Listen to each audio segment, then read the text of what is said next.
Bon, ce matin à toi, j'espère que tu te portes bien. Je voudrais donc t'inviter à t'asseoir confortablement et à écouter la parole de Dieu.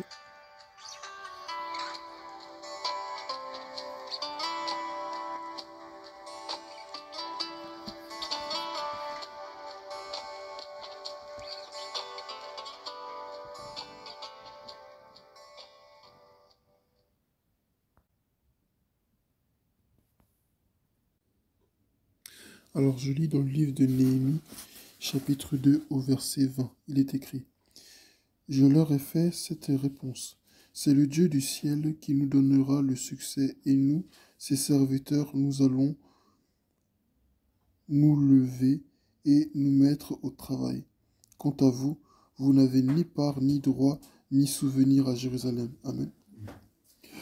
Néhémie est en train de parler face à ses ennemis, face à ceux qui le menacent. Il parle à Sambala le Horonite, Tobija et à Tobija le fonctionnaire ammonite, et Geshem l'arabe. Il est écrit au verset 19 qu'ils ont ils ont appris ce qui s'était passé, ils se sont moqués de nous et ils nous ont traités avec mépris. Et ils ont dit: Que faites-vous donc? Seriez-vous en train de vous révolter contre le roi? Je leur ai fait cette réponse: c'est le Dieu du ciel qui nous donnera le succès, et nous, ses serviteurs, nous allons nous lever et nous mettre au travail. Quant à vous, vous n'avez ni part ni droit ni souvenir à Jérusalem. On ne voit pas leur réponse ici, directement, mais ce qui est sûr et certain, il faut avoir de l'assurance pour servir le Seigneur, il faut avoir de la foi. La foi est plus qu'indispensable pour servir le Seigneur. Il est plus que normal, je dirais, pour un être humain, de tomber dans le découragement, de tomber des fois même dans le désespoir. Il est plus qu'humain, enfin il est plus qu'humain, il est humain, c'est humain en tout cas, ce qui est sûr, de tomber dans des sentiments complètement opposés à ceux que l'on avait au départ, lorsqu'on a commencé à servir le Seigneur. Mais il n'est pas normal, il n'est pas bon de rester dans cet état-là. Amen. Parce que le but, c'est d'atteindre l'objectif. Amen. Lorsque nous avons commencé à servir le Seigneur, lorsque le Seigneur nous a appelés à lui, lorsqu'il nous a donné une vision, la vision qu'il nous a appelés à suivre, euh, ce n'était pas censé s'arrêter en cours de route. Ce n'était pas pour que nous commencions le travail, que nous nous arrêtions en cours de route et que nous passions notre temps à dire: oui, quand j'étais plus jeune, j'étais zélé, oui, avant j'étais en feu, oui, avant Dieu me parlait, ok, c'est bien beau, mais tout ça, où est-ce que ça y est aujourd'hui?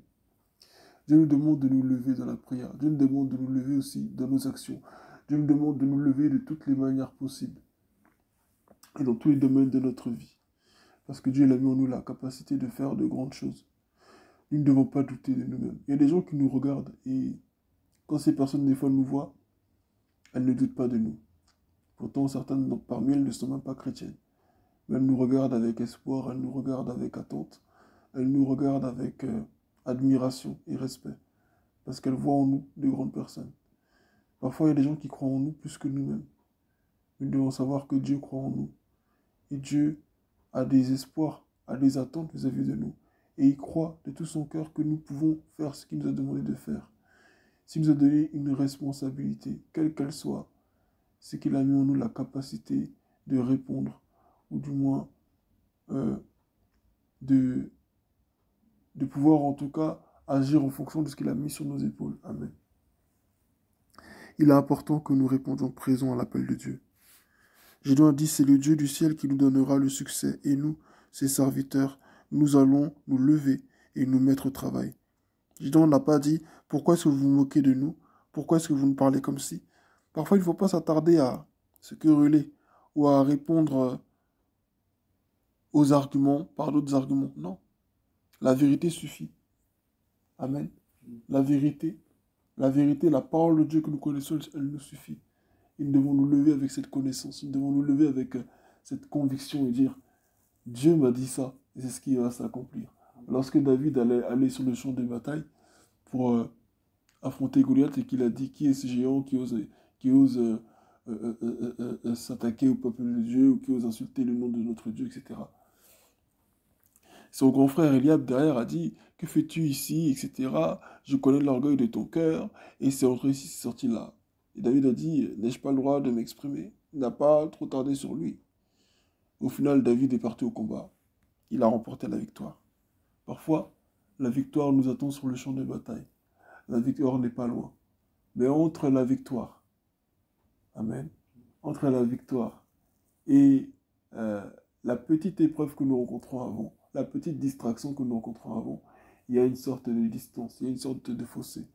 Il y a un parcours à, il y a un parcours à faire. Et souvent, ce parcours nous demande, même pas souvent, mais c'est la base de toute façon, ce parcours nous demande de faire preuve de foi. Ce parcours exige que nous fassions preuve de persévérance, que nous fassions preuve de, de discipline aussi, je dirais. Oui, bien sûr, mais il faut faire preuve de foi. Amen. La foi nous rend agréable à Dieu. Amen. Et nous devons faire preuve de foi. Si Dieu nous a dit que toi, tu vas faire ça, que tu vas faire tel sport, et dans ce sport-là, je me glorifie au travers de toi, c'est qu'il va le faire. Si Dieu a dit, je vais t'appeler dans le mannequinat, c'est qu'il va le faire. Si Dieu a dit, je vais t'appeler dans la danse, c'est que je vais le faire. Si Dieu a dit, je t'appelle dans la peinture, c'est qu'il va le faire. Mais tes peintures ne seront pas les mêmes peintures que les Van Gogh et autres. Amen. Tes peintures à toi, elles vont toucher le monde entier, elles vont ébranler le monde artistique. Ta danse va ébranler le monde artistique. Ta manière de courir, ta manière de jouer au ballon, ta manière de nager va toucher le monde entier. Ta manière de faire du théâtre, ta manière de faire des films, il y aura cette touche de Dieu dans ce que tu fais. Et ça fera toute la différence. Et c'est important de mettre sa foi dans le Seigneur pour ces choses-là. Sans laquelle, rien ne sera possible. Amen. Donc il est important de vraiment mettre toute sa foi, toutes ses forces dans l'œuvre de Dieu. C'est vrai que la réalité peut s'imposer à nous, et enfin la réalité qui s'impose à nous, nous, nous impose aussi une certaine foi. Amen. Nous impose une certaine vision. Et souvent, nous nous y perdons et nous nous disons, mais si c'est ça, alors ça n'en vaut pas la peine. C'est tellement plus facile de croire en ce que nous voyons que de croire en ce que nous ne voyons pas. C'est tellement plus facile de dire, c'est vrai, Sambala et Tobija ont sans doute raison, après tout. Ce ne sont que des ruines. Comment allons-nous faire? Et nous sommes si peu et nos ennemis sont si nombreux. Comment allons-nous faire? Et c'est tellement plus difficile de dire, il y a beaucoup de chars qui sont là devant nous, comme pouvait dire Géasi à côté d'Élysée. Nous sommes entourés de nos ennemis. Et c'est beaucoup plus dur de dire, il y a une armée invisible qui veille sur nous, tout autour du camp, des chars de feu. Amen. Je veux t'encourager, je veux m'encourager ce matin à croire en Dieu. Amen. À ne pas désespérer. Croyons en Dieu. Que nous soyons 2 ou 3, nous allons servir l'Éternel. Que nous ayons de l'argent ou pas, nous allons servir l'Éternel. Que nous soyons parfaits aujourd'hui ou pas, que nous ayons une vie de prière super profonde ou pas, nous allons servir l'Éternel. Que nos prières aient une réponse ou pas, nous allons servir l'Éternel. Que Dieu nous venge de nos ennemis ou pas, nous allons servir l'Éternel. Que nous soyons en bonne santé ou non, nous allons servir l'Éternel. Que nous ayons la force ou non, nous allons servir l'Éternel. Même si je ne sais pas bien jouer, si je ne sais pas bien chanter, ce que Dieu m'a donné, je le mets à son service. Amen. Ce matin, c'est vraiment un encouragement que le Seigneur veut nous donner. Ne désespérons pas. Quel que soit comment cette année va finir, quelles que soient les nouvelles que nous allons apprendre aux informations, retenons que Dieu le savait déjà.